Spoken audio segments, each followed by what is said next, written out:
Take me down, down, down, down, down, down.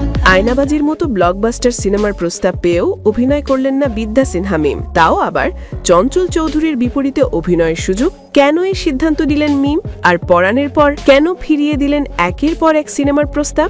2016 সালের আয়নাবাজি বাংলাদেশের আধুনিক সময়ের অন্যতম সাড়া জাগানো চলচ্চিত্র। এই ছবিতেই চঞ্চল চৌধুরীর বিপরীতে কাজ করার প্রস্তাব পেয়েছিলেন মিম, কিন্তু তিনি ফিরিয়ে দেন।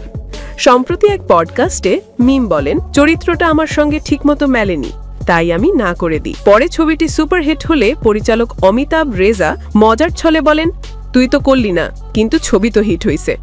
তবে মিমের ভাষায় তাও একবারও মনে হয়নি আহারে আমি করলাম না, এমন মনেই আসেনি। এই জায়গা থেকেই বোঝা যায় চরিত্র নিয়ে কতটা সচেতন মিম।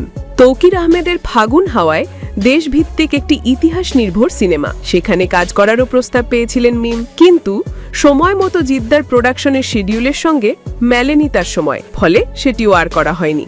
এরকম আরও অনেক প্রজেক্টে কাজ করার সুযোগ থাকা সত্ত্বেও মিমের পছন্দ ছিল খুবই বেছে বেছে কাজ করা।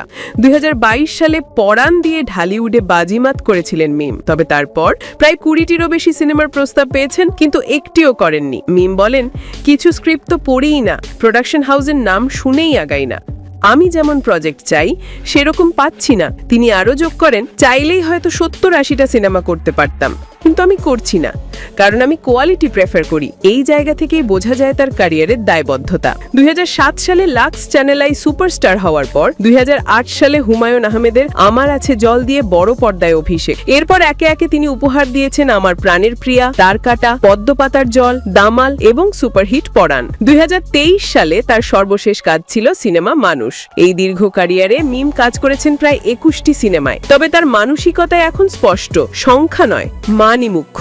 বিদ্যা সিনহা মিম হয়তো আয়নাবাজি করেননি, তবে তার ক্যারিয়ারে সেই অভাব একটুও নেই। তিনি প্রমাণ করেছেন না বলতে পারাটাও একজন তারকার বড় গুণ।